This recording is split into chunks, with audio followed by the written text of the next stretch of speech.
All right, everybody, let's get started. Welcome back, everyone, and thank you for joining us for the September edition of RTS Jackson's online discussion forum. I'm your host, CL Pierce, the Director of Admissions here in Jackson, Mississippi. As always, Dr. Ligon Duncan, Jackson Campus President, CEO, and Chancellor of Reformed Theological Seminary, is here to lead our discussion. We're very thankful to have with us today Dr. Neil Shenvi and Dr. Pat Sawyer to discuss their new book, Critical Dilemma: The Rise of Critical Theories and Social Justice Ideology, Implications for the Church and Society. Let me first introduce Dr. Shenvi. Dr. Shenvi has an AB in chemistry from Princeton and a PhD in theoretical chemistry from UC Berkeley. He's the author of Why Believe? A Reasoned Approach to Christianity. And in addition to Critical Dilemma, his essays on critical theory can be found in Icon and the Journal of Christian Legal Thought. Now on to introduce the co-author of Critical Dilemma, Dr. Pat Sawyer. Dr. Sawyer has a BA in psychology from UNC Chapel Hill, an MA in communication studies, and a PhD in educational studies and cultural studies from UNC Greensboro, where Dr. Sawyer also is on faculty there.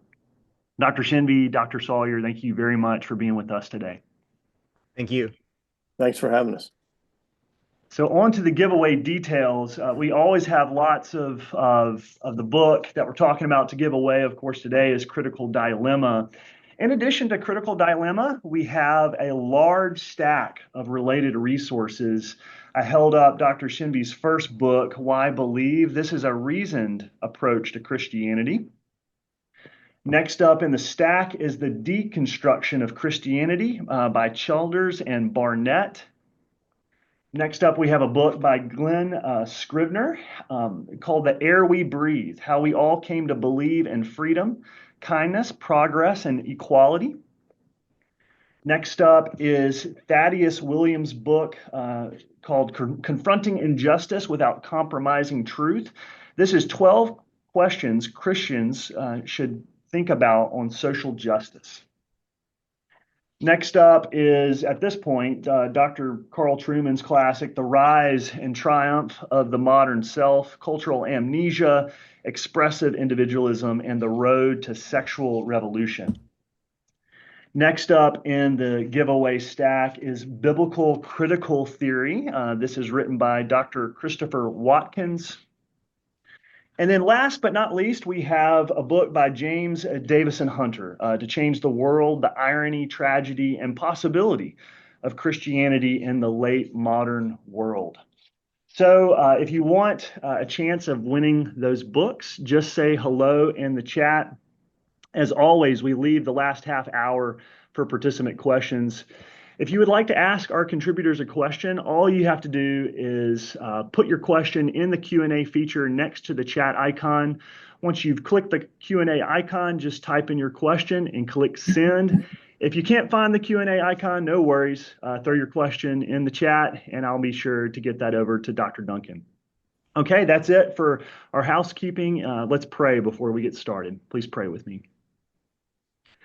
Father, thank you for this time together to learn. I pray that you would lead us and guide us in the truth through your Spirit, that through this conversation that we would gain insight on how to shepherd the sheep and love our neighbors. I also pray that you would equip us with the right mind, the right spirit, so that what we learn today can be useful to those who are confused, even those who are perishing around us. As the scriptures say, help us to pull down arguments and every lofty opinion raised against the knowledge of God. Help us to take every thought captive to obey Christ as we seek to do justice, love kindness, and walk humbly with our God. It's in Christ's name I pray. Amen. Amen. Amen. Dr. Duncan, over to you, sir. Thank you so much, CL. Thanks for all that you do to help arrange these and lead these. And Pat and Neil, thank you so much for taking time out of your schedule to talk with us today. I've got a ton of questions for you, and I know that folks who are listening are going to have questions for you today. And boy, we have come miles on this topic, haven't we, in the last few years? I would not have anticipated where we are right now 2 years ago, even. So there's just a lot. There's a lot to be said about this whole subject. But I want to start off. I've actually been able to have fellowship and break bread with Pat Sawyer. And Pat, for those of you in the RTS world, Pat went to University of North Carolina, Chapel Hill with Mike Kruger. So he's known Mike for a long time. And I was able to get together with Pat a couple of years ago. And I've followed Pat and Neil and their work for a long time and benefited from them both. But today I really want to talk about the topic of this book, Critical Dilemma. But let's start off by saying, how did you all get to know one another? Who met who, and where was it, and how did that happen? Well, it turns out that Neil and I had a mutual friend, a gentleman named Jeremy Tanner.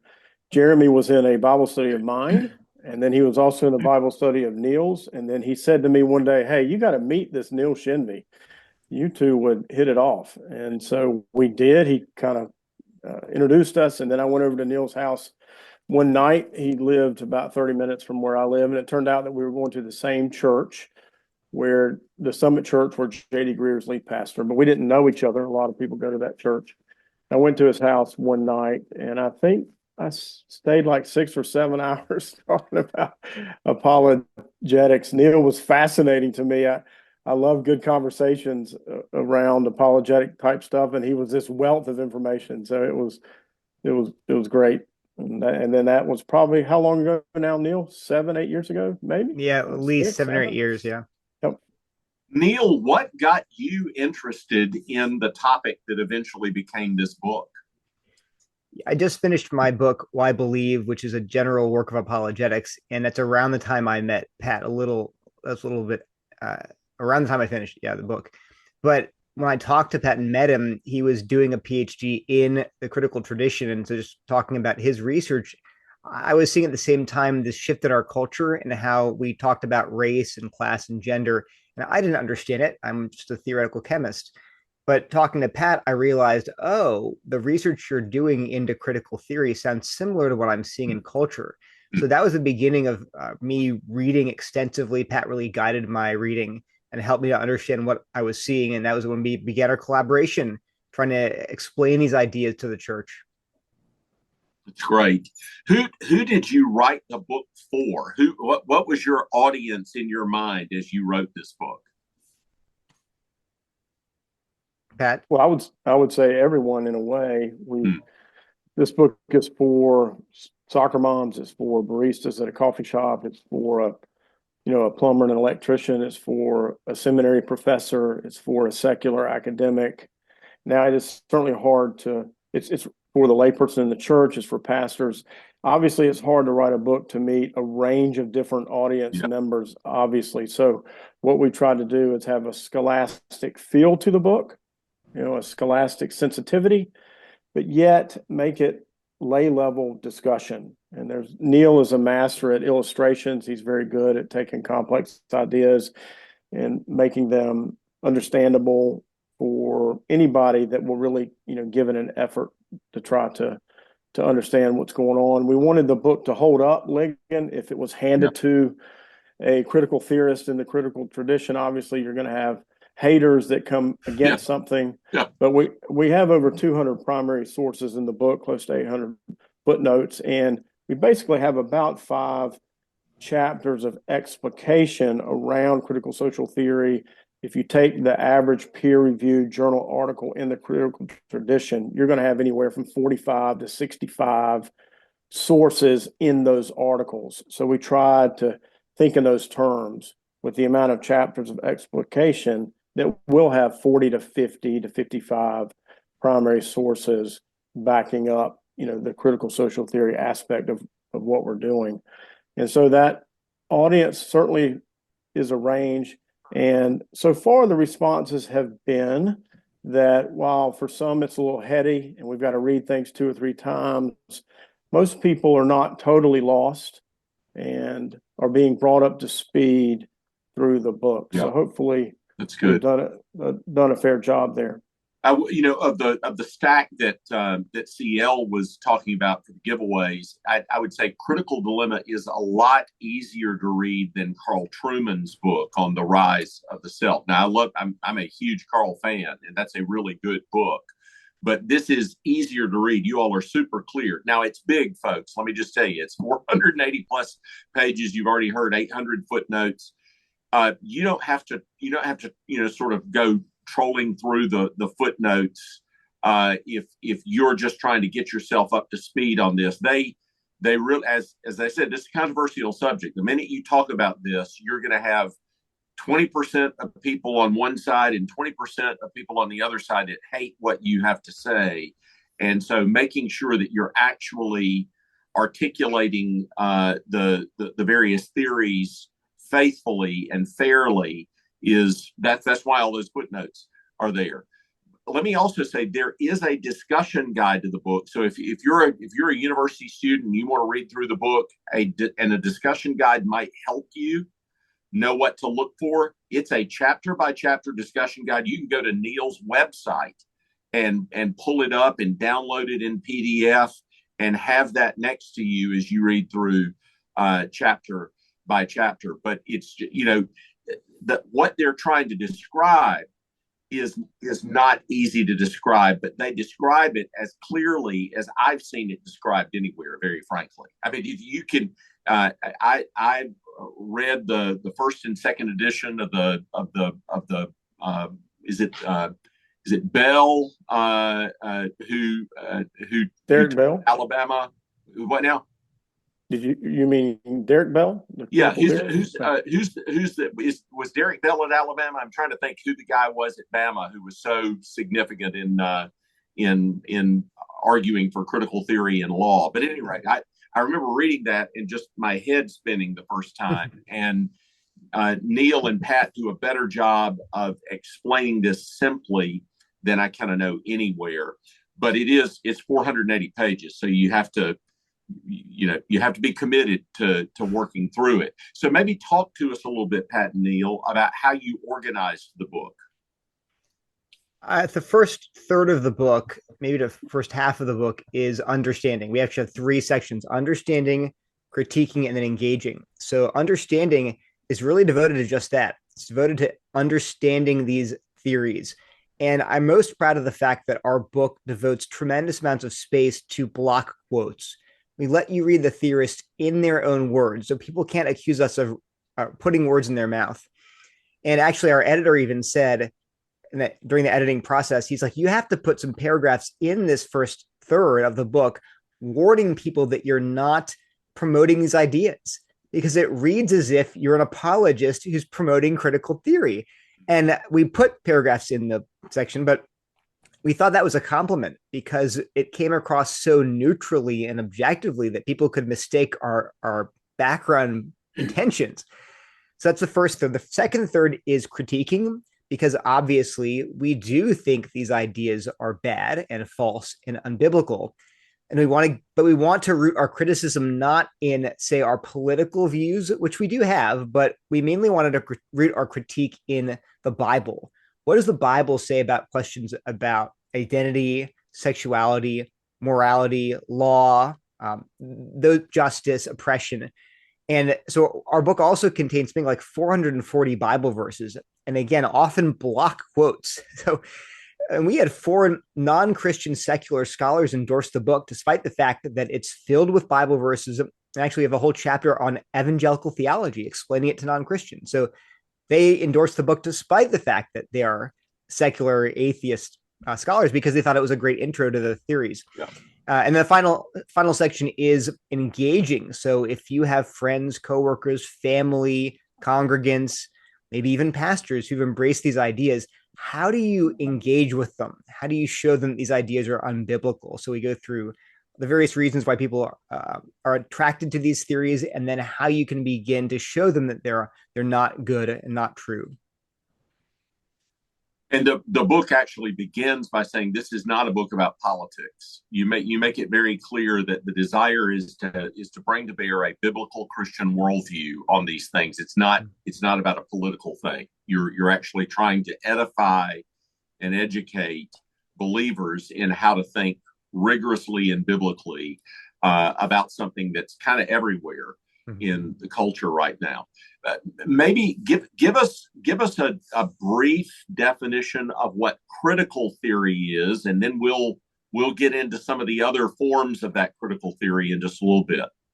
Sure. So I like to describe critical theory as an umbrella category today that encompasses many different critical social theories, including critical race theory, queer theory, critical pedagogy, post-colonial theory, intersectional feminism, and so forth. So, and critical theory is a broad category of these narrow applications of critical race theory, queer theory, et cetera.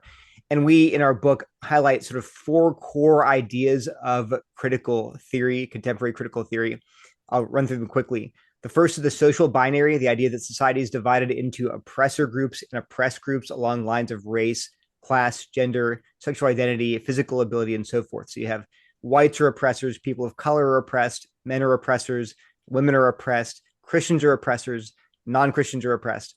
And then how does that oppression happen? It occurs through the second idea of hegemonic power.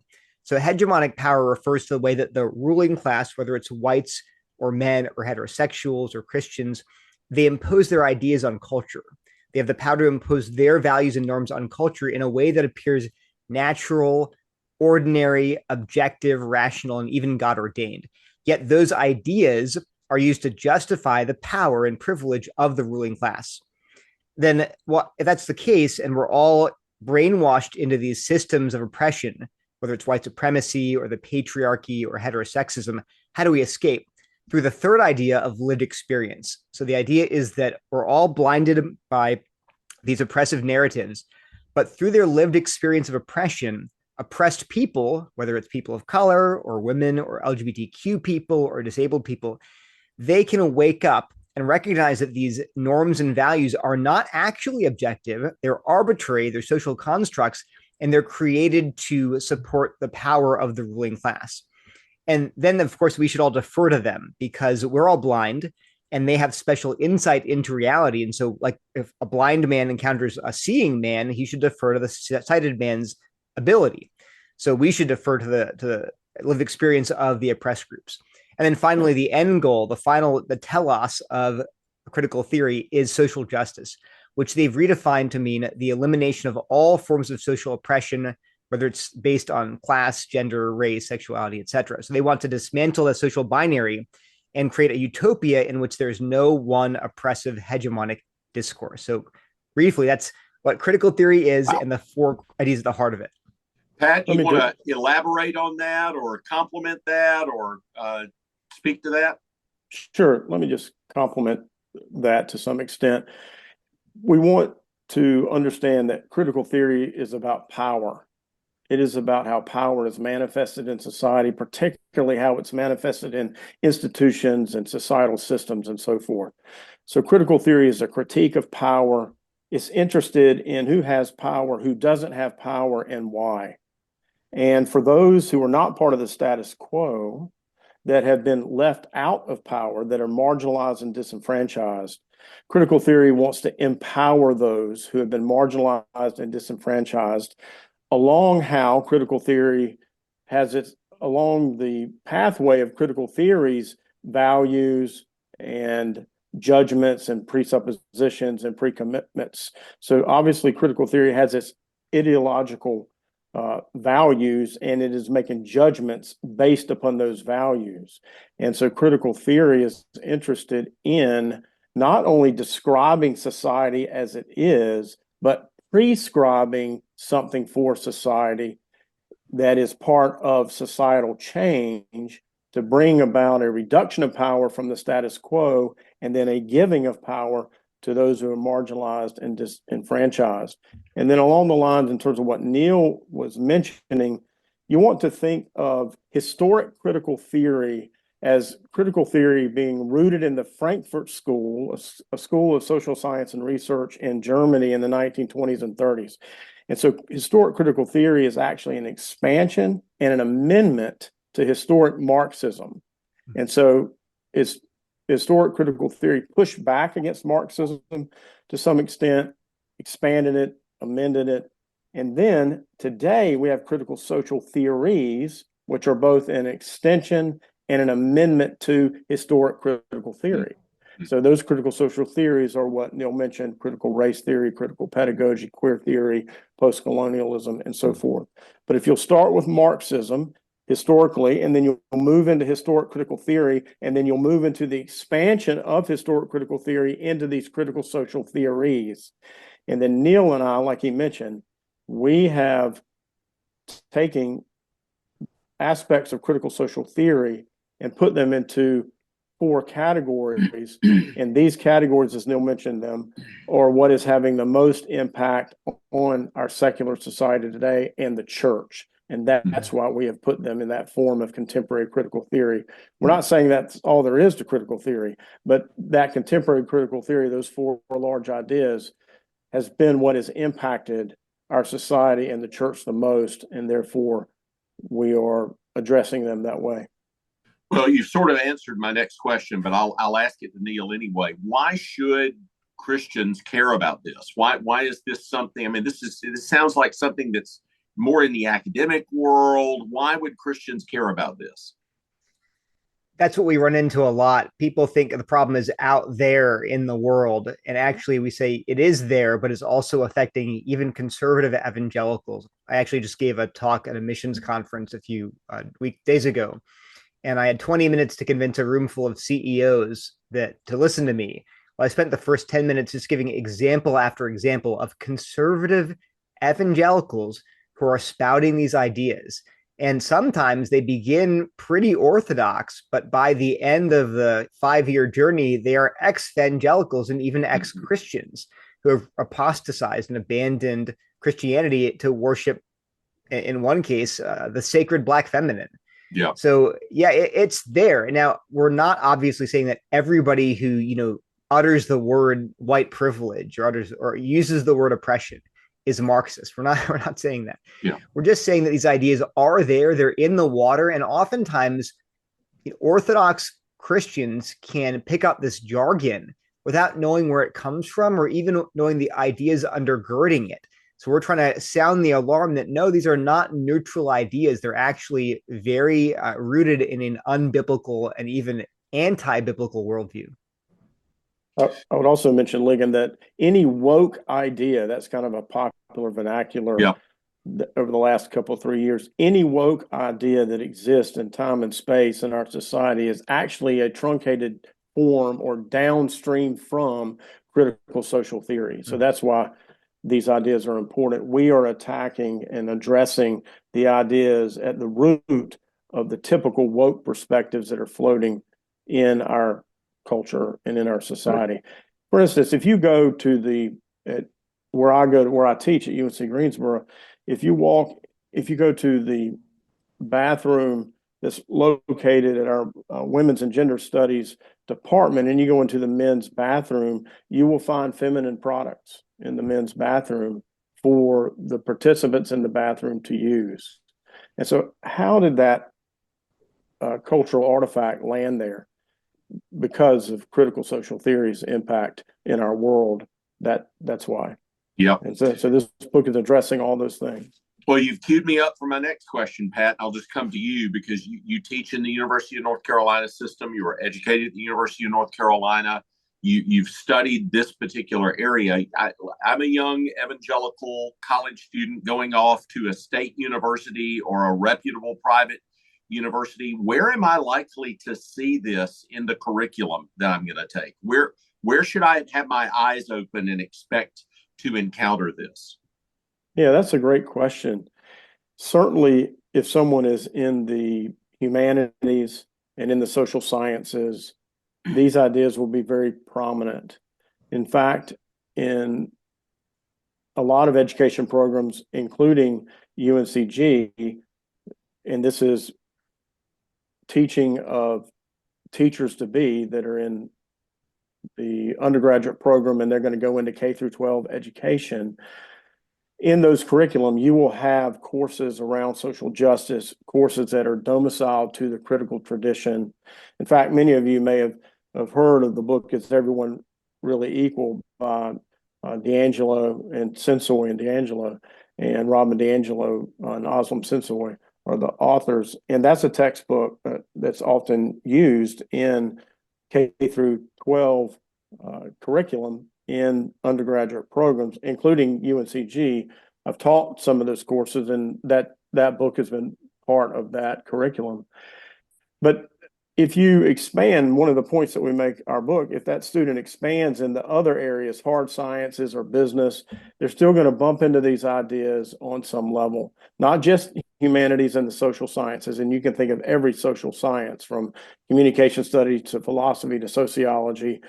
This is going to be prominent. But even as you're moving into the hard sciences, you will see some of this. There'll be certain teachers that are very strong in the view that the critical approach should have a say in how to think about, say, biology, for instance, or how to think about chemistry. And then I also have a banking business background. I was 20 years in the banking industry. My final role, I was a senior vice president, regional director of a mid-regional bank. And so I teach our public relations, and I teach some marketing at the university. And in that discipline, I'll see articles where the critical tradition, social justice perspective is being imposed upon the marketing world and the public relations world. Yep. So a short answer is a lot of places that student will bump into it, but particularly if they are in the humanities and social sciences, it will be prominent. Now, I want to ask Neil, because Neil's expertise is chemistry and the sciences. And you say, Pat, you even see a little bit of this in mathematics and other hard sciences. So, Neil, where we see it, how in the world is it happening there?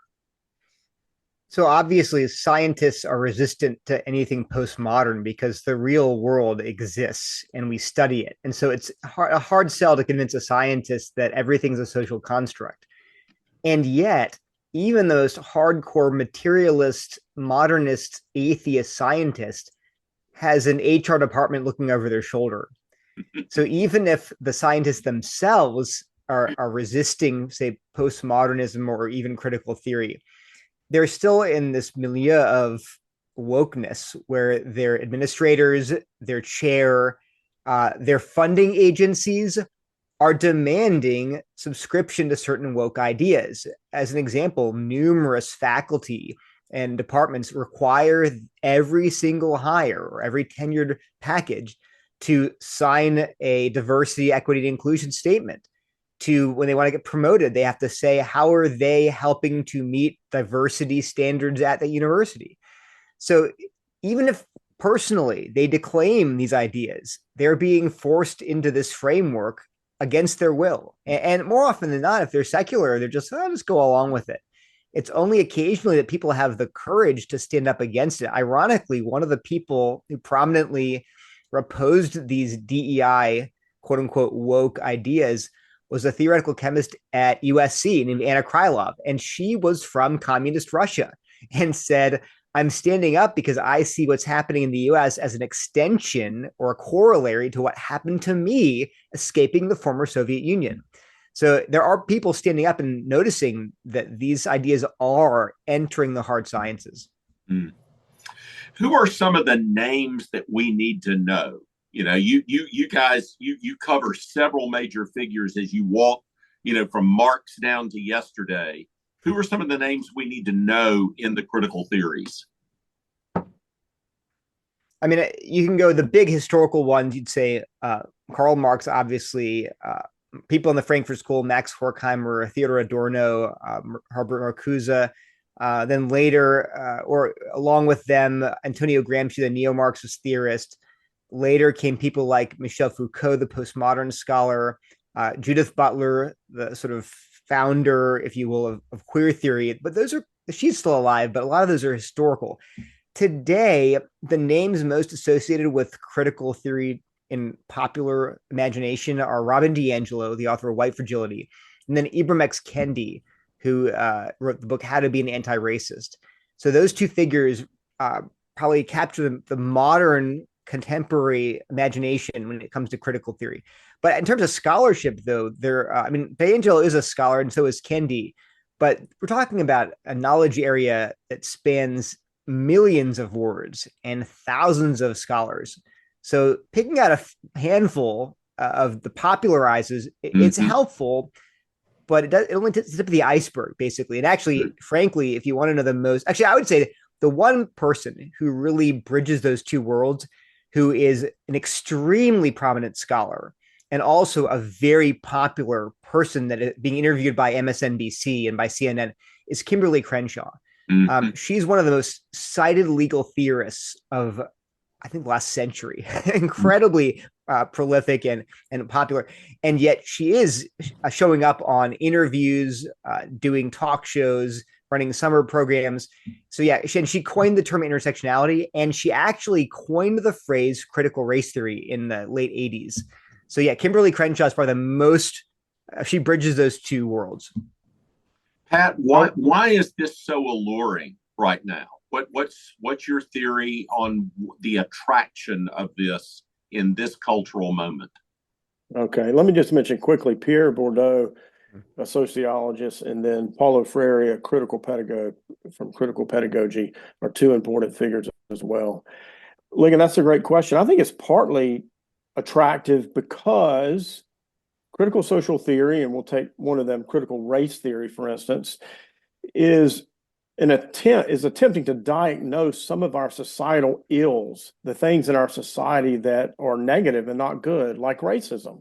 And so critical race theory is attempting to diagnose racism and provide a solution for it. So you can imagine Christians obviously being interested in pushing back against racism and being concerned about that issue. You think of queer theory. Queer theory is a very radical approach to the deconstruction of society, but queer theory is also trying to think about the rights of those who identify in the LGBTQIA plus community. And they're concerned, obviously, about bigotry that's impacting their community. Well, Christians are against bigotry. You know, while we have a different sexual ethic, obviously, and we would challenge queer theory in terms of its sexual ethics strongly, we don't want to be bigoted or a genuinely homophobic or anything that would be discriminatory in an unrighteous or ungodly way. And so, again, I think that this is not the best phrase, but the heartstrings of Christians are pulled by some of these critical social theories trying to address issues that are taking place in our society that Christians are concerned about, and frankly, that Christians have more accurate and better solutions for, certainly. But that's part of the reason. Neil, you may want to add some things there in terms of the attractiveness. Sure.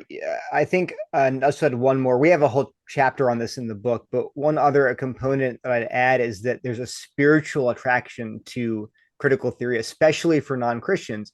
And we argue that it's basically an alternate gospel. It's providing you with a sense of justification, that we all want to feel that we're righteous, that we're on the right side of history, that we're one of the good people. That's a human impulse. And critical theory gives you a way to feel that, but it's all through works. I read the right books. I change my social media profile and add the trending emojis to it. I hashtag the right hashtags. But that makes you feel like I'm not one of those bigots. I'm a good person. And we can't underestimate the appeal. I mean, in some sense, every religion is trying to provide people an aesthetic that dulls their sense that something's wrong, that hides their shame. This goes back to Adam and Eve. Well, critical theory does that very effectively. And as our culture becomes less and less Christian and church-going, doesn't take away the need we feel, the craving we have to be righteous. And so critical theory has rushed in to meet that need. And social justice, according to some people who came out of what they call the woke cult, who are still atheists, but they feel like they were leaving a religion because it was giving them a sense of purpose, meaning, morality, community, etc., that religion usually functions to provide. We're talking with Dr. Neil Shenvi and Dr. Pat Sawyer about their book, Critical Dilemma, which looks at the rise of critical theories and social justice ideology, and then addresses the implications for the church and society. We've already got a bunch of questions coming in. I do want to say this book is available from Harvest House Publishers. We'll be giving away copies today, but there will be many of you that will want to purchase copies. It's available from Harvest House. And the very first question has to do with that. The person says, "Thank you for your much needed writing project. I would zealously encourage you to work with Harvest House to bring this book into local churches as a full semester, perhaps full year adult Sunday school class. An equally important target audience is homeschool associations and private high schools. Are you and Harvest House strategically engaged in focused marketing in order to address those sort of seedbed battlegrounds?" The answer is, go ahead, Neil. Yeah. Well, I was going to say, I don't think there's not right now any intentional marketing towards like churches and small groups.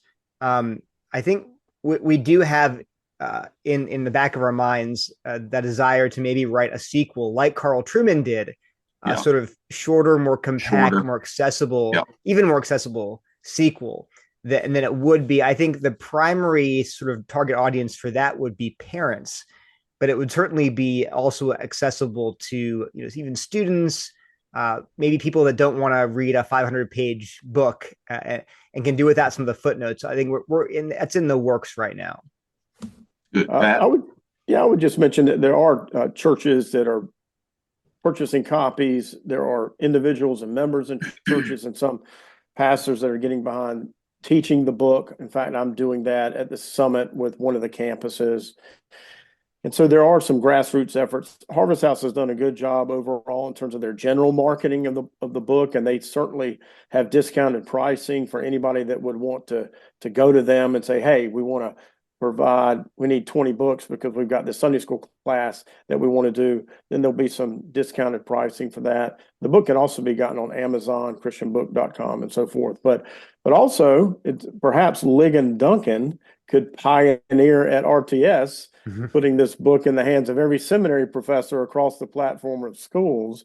If he would like to do that, I certainly would be able to help him with that. And Ligon Duncan endorsed this book, and we were so thankful to get that as well. So my thought is that RTS could really enjoy this text, and it would feel right at home with a lot of the professors. That's a good idea. Good answer, Pat. Good touche. Good answer. Now, the next question, I do want to tell the questioner that Neil and Pat do address this question at greater length, but I'm going to ask them to tackle it now. The question is, due to common grace, there may be elements of critical social theories that are truthful and useful.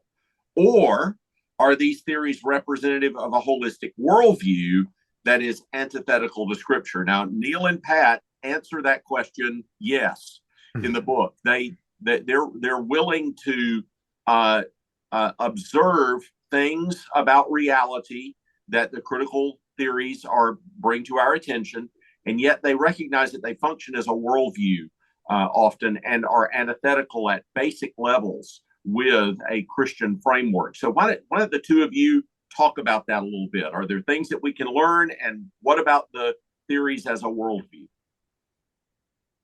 I would just mention that, yes, there are certain aspects of critical social theory that are true. All truth ultimately is God's truth. It doesn't matter its secondary or tertiary epistemological locations in time and space. If it's true, it's from God. We have a whole chapter dedicated to true things that critical social theory says and gets right. And so we do want to honor that and acknowledge that. It's foolish not to. And you have some voices out there that will say that there's nothing true about critical race theory. That's just false. So for everybody on the call, if you hadn't read the book, he's talking about chapter 7, which is called Positive Insights. And they walk through, these are some things that the critical theories have brought to our attention that we might not have paid attention to like we should have. But then in the next section, when they begin to critique, chapter 9 will address problems with critical theory. Neil, how would you answer the question? Yeah, I think an illustration is helpful. Would you say that everything that Mormon authors say is false? Mm. Of course not, right? If you pick up a book on parenting by a Mormon author, you might think it's phenomenal, or on leadership. You're like, this is an incredible book. And then once in a while, they say something a little bit strange, but you might not even know that they're Mormon. But then if you ask, well, is Mormonism compatible with Christianity? The answer is absolutely not. So we're in a similar position with critical theory. We like to phrase it this way, that critical theorists can often say true things, many true things. They don't, 2 + 2 = 4. They say that. That's true. But critical theory does tend to function as a worldview. And even when it doesn't, even if you look at the bedrock ideas individually, even those are incompatible with Christianity in many ways. So it is kind of a both and. And we try to do that very clearly in the book. That's good. I would just mention quickly, Ligon, that certainly critical theorists say things that are true, like 2 + 2 = 4, even though that's challenged in certain places. Yeah. But we also talk about things that are germane to critical social theory that are also true. Like critical race theory would teach that race is a social construct. And that's true. It is a social construct. And so there are things that are germane to the discipline that are also true. And we try to honor that. I will say, though, that while it is the case that you can pick your spots and notice things that are in fact true that are part of critical social theory, it does desire to function as a worldview. One can intersect with it and not be captivated by a worldview perspective. I intersect with it all the time.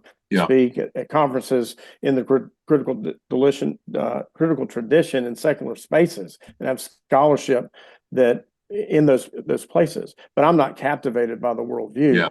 I will say, though, critical social theory answers worldview type questions around phenomenology, day-to-day lived experience, ontology, what it means to be a human, and then epistemology, truth. So it wants to take more and more jurisdiction of the mind. And if you just approach critical social theory from a robust standpoint, it will operate as a worldview. And at that point, it is radically incompatible with biblical Christianity.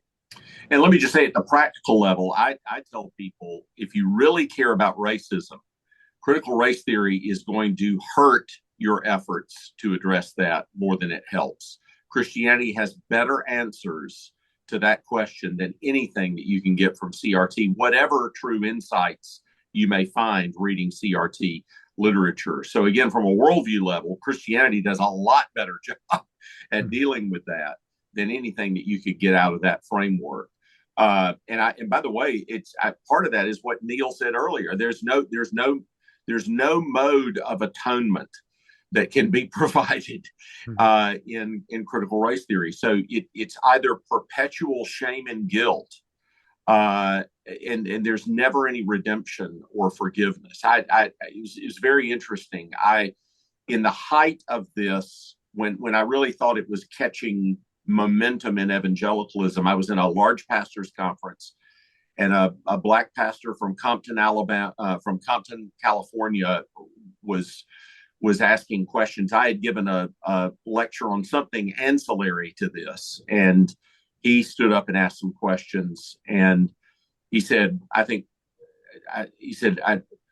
the one thing that I see missing in everything that I'm seeing coming out of the CRT world is forgiveness. He says there's no forgiveness in this system, and he's a person who had been negatively impacted by racism, but he saw Christianity as offering the only way of addressing that, not this very hopeless, vindictive system that he saw coming out of the CRT advocates. Okay, I've got another question from the audience for you, and I may answer this, and then I'd love to hear what Neil and Pat think about this. And this comes from, by the way, one of our wonderful students from the Philippines. He asked, can you tell us how this book is different from Watkins' biblical critical theory? So he's asking about Chris Watkin, who is he's an Englishman who studied at Cambridge but teaches in Australia and also teaches for RTS in New York City.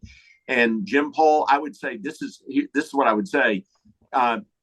Chris is trying to use critical theory against critical theory. He's showing how a biblical worldview actually subverts critical theory, and he's doing it along a range of he's sort of walking through a system of Bible doctrine and showing how a Christian worldview subverts a secular critical worldview. So it's a very, very different book than what Pat and Neil have written. How would you all answer that question? Neil, I'll give you the first crack at it. Sure. On Twitter, everyone was clamoring for me to, debunk Watkins' book, and they're like, "We got to read this book. It's promoting critical theory or something." And I'm like, okay, "It's like an 800-page book. I'm busy, but sure." So I picked it up and began reading it, and I'm like, "This is not critical." At one point, I think on page 2, Watkins says, "I could have entitled this book, 'How Do We Live in Light of Biblical Revelation?' or 'How Do You Apply the Bible?'" He said, I got the feeling he picked the title because his publisher said, "Hey, this will sell well." So after I read like a third of the book, I just went on Twitter and I said, "Look, there's an entire section where he criticizes the oppressor-oppressed narrative. He debunks it and says, look, the biblical narrative stands against this secular approach."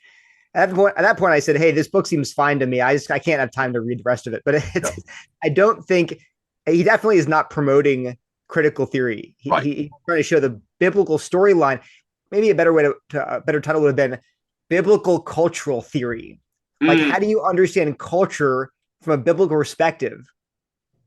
And he's going to critique culture from a scriptural perspective, but he's not promoting critical theory as we know it. Yep, that's good. Pat, anything you want to add to that? Yeah, that's about it. He's not promoting critical theory. I will say that critical theory is a major effort to give an account for a robust social analysis. And there's a sense in which Chris is doing that as well. From a biblical framework, he's trying to say that Christianity has robust social analysis relative to our society and the world, the planet, and so forth. And obviously, critical theory makes that an attempt as well. But I do think it probably was a catchy name title, and the book has sold well, and so it might have been quite effective. So. Well, and just for the audience, a little background on Chris. Chris is a Yorkshireman who went to Cambridge. I think he became a Christian at Cambridge, and he was studying French literature. And he went on to do a PhD in French literature. And if you're doing modern French literature, you're reading critical theorists. And he's actually written on Foucault and some of the other theorists in that P&R series on great thinkers. So he read that stuff firsthand, just like Neil and Pat have. And he came away realizing its problems. And that's why he got reached out to by P&R for that great thinkers series. Well, he was also greatly influenced by the writings of Cornelius Van Til. So I'm looking at Alan Carter on this call. Alan knows who I'm talking about here. So he's kind of bringing a Van Tilian worldview sort of take on the various cultural theories and showing how the Bible undermines those worldviews. That's how I would describe the book. It's a long book, and it would take some chewing to work through the book, but a very, very different book than what Neil and Pat have written. Okay, here's another question that comes from the audience. To what extent is utopianism at the root of critical theory, or what is the telos of critical theory? Pat, you want to start, or Neil? Go ahead, Pat. Sure. Remember earlier when I said that critical social theory not only wants to describe society as it is, but also prescribe a vision for society that will be in the vanguard of empowering those who are outside of power, the marginalized and disenfranchised. So in a sense, there is a utopian element to critical social theory. If you read enough critical social theory, you will see that. You'll see a prescription of the world and for the world where those who have been shut outside of power now are brought into human agency, power, rights, and so forth. The problem is, however, is that critical social theory has its own pre-commitments, presuppositions, and values. And those pre-commitments, presuppositions, and values and beliefs run directly opposed to biblical Christianity, for instance. And so if the utopian world is going to be created to be something that is appreciated by those who like critical social theory and what it stands for, then those who disagree with critical social theory are going to then now be put outside of power. So, for instance, for the Christian, marriage between one man and one woman, with the establishment of those parents having an authority over their children, that nuclear family set up that way is considered to be a collective good for society. However, queer theory says that it's not a collective good, that that's a problem, and that model for running society in its preeminent place needs to be dislodged. It needs to be overturned. And so that utopian hope is only that. It will not be realized, because once critical social theories perspectives are put in place in a pervasive, hegemonic, dominant way, then those who disagree are going to be outside of power and be marginalized and disenfranchised in terms of their societal mobility and agency. So that utopian perspective is out there, yes, but it is more of a fantasy. And when critical social theory is applied to its logical ends, then it will mean that a segment of society will be outside of power, disenfranchised, and not part of that utopian dream. By the way, a really practical way you've seen this on social media playing out in Britain is to watch Joe Rowling, who was a real advocate for LGBTQIA stuff and would have been seen that way 15 years ago. Because she has been objecting to the way that transgender ideology erases women, she has been deemed an enemy of the regime. And there's a whole group that wants to X her out of power. 15 years ago, she was an abused woman who had made it big with the Harry Potter series. And so she was the good guy. But now she's the bad guy because of her position on this. And it's not unrelated to the kinds of things that we've been talking about. Neil, how would you answer that question? Is there a utopianism at the root of critical theory? Yeah, I think so. Going back to Marx was clearly a utopian and had a very positive view of what it would look like. He had a whole theory about what the world communist state would look like and how good it would be. I would say that later in the Frankfurt School and then later in future critical theorists, they really stopped hypothesizing or postulating about a positive utopia and merely began critiquing the status quo.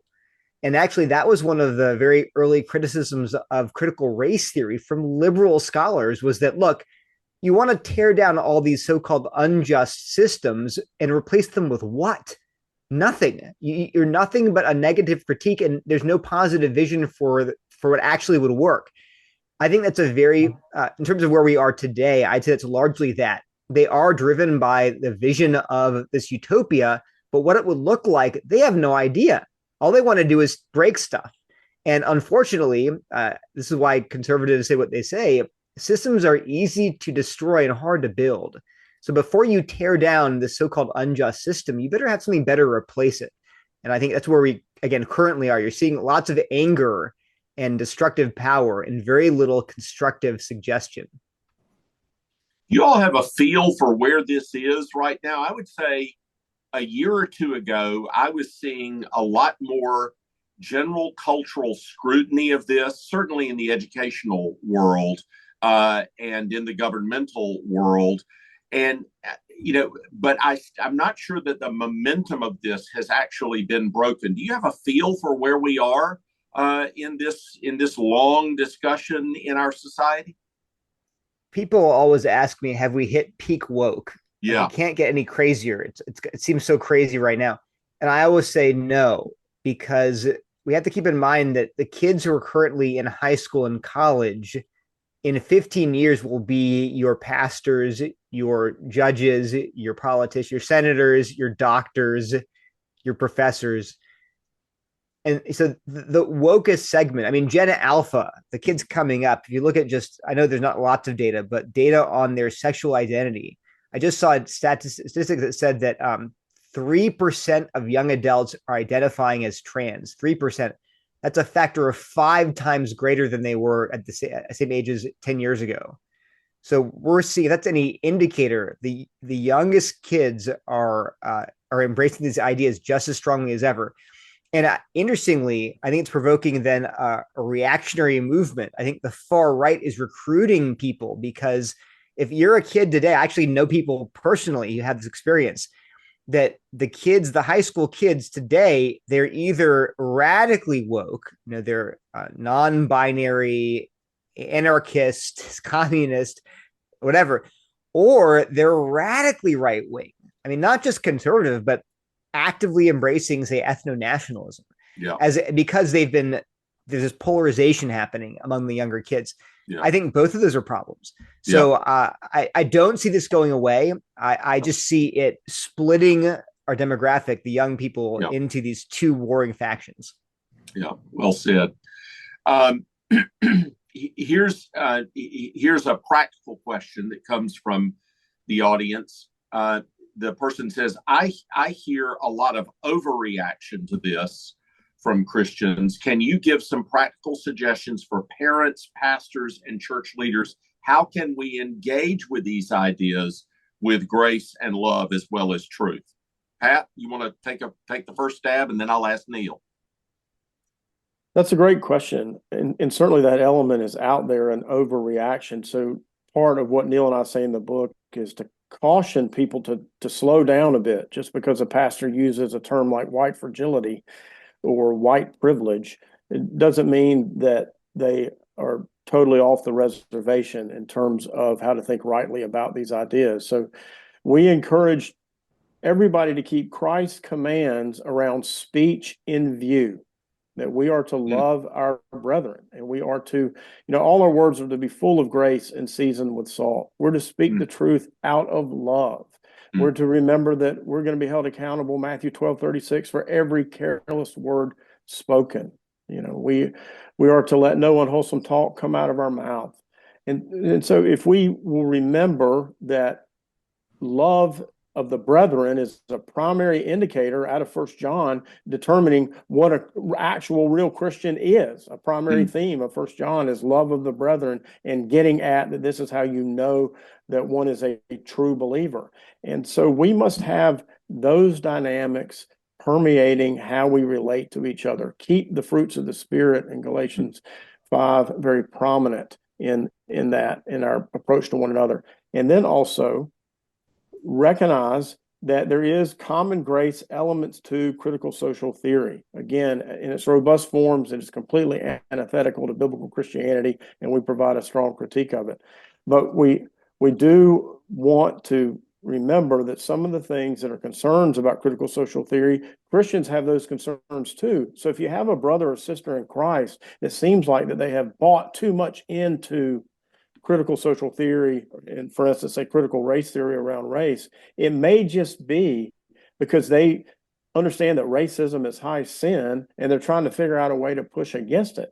So just let's slow it down, take time with one another, be willing to listen, to understand, not just listen to give a speech after someone talks, but listen to actually understand and then respond in love. And I think if we do that, and we remember that Christ's commands must govern how we relate to each other, and we see this totally disregarded in social media. Okay, but if we will remember this, I think that the overreactions can be displaced a little bit. There can be some rhetorical calm to our conversations that will then benefit getting at actual truth. So good. Neil, you get the last word. Yeah, in our book, we include a number of action steps for how we can pursue racial unity, for example. And I think that also will help the overreaction. I mean, just saying, hey, look, here's some active things you can do to pursue racial unity, to love the church, to care for one another. Giving people concrete things they can do instead of overreacting, or even in people that are pulled toward the woke side, you can say, hey, rather than doing all this crazy critical race theory stuff, hey, here's some very practical things that are totally biblical that you can do to seek to undermine racism, to reject it, and to pursue racial unity. That's often a way to, I guess, like Pat said, turn down the temperature and find things that we can all agree on as committed Christians. So I just, obviously we can't get to everything in the book, but we answer, I saw a lot of questions that were left over. There are a lot more questions that are actually answered in the book. So if you get a chance, please do pick it up. And I do want to say thank you to Pat and Neil again for the conversation. We've been talking about critical dilemma. It's from Harvest House. I couldn't get to all the questions that came in, but I hope that the ones that we were able to ask are helpful to you all. CL, thanks so much for organizing this conversation. Back to you, my friend. Thanks, Neil and Pat. It was really good to learn from you guys today. Maybe we can have you back at some point and do another topic. So, okay, so really quick, next time in October, October 15th, again on a Tuesday, noon CT. Our next topic is the book of Hosea and the people of God. We'll have Dr. Miles Van Pelt back with us, one of our Old Testament professors here at RTS Jackson. So please come and enjoy a good conversation about the Bible. We'll see you next time. Thanks, everybody, for coming.